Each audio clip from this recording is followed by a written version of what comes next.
Alright guys, so in this video I'm going to be doing a quick installation of the EZmods inlay for the badges on the Golf Mk7.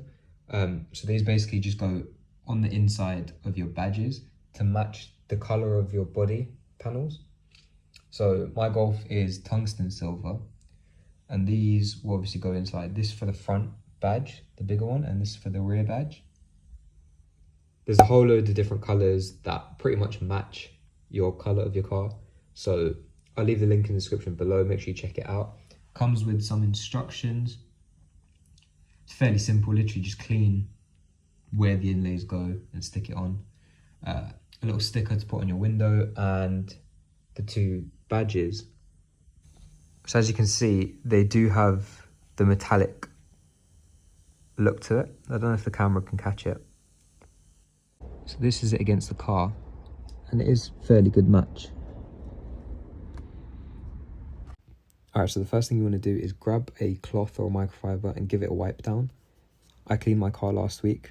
Probably wouldn't believe me looking at the state of it, but make sure it's clean and you want to get in all the corners as well so it sticks properly. Alright, so I've given it a bit of a clean with a tissue and a microfiber. I think we're good to go. And now it's a case of just sticking it on and hopefully it matches. Alright, so change of plan. Basically, I tried to put this on and it was a bit wonky and I wasn't happy with the way it looked. So I decided to take the badge off and we're going to do it this way. I'd recommend doing this. It will make it a lot neater. And you can buy from the website ones that cover the whole backing plate for a proper look. And honestly, in hindsight, I should have got that. Alright, so I managed to stick them on. I am annoyed because there's one bubble here that's got like a fibre under it. So I'm going to have to live with that. But on the whole, it's pretty decent. And I definitely recommend taking the badge off to do it. There's no way you're getting it lined up accurately, just straight on the car.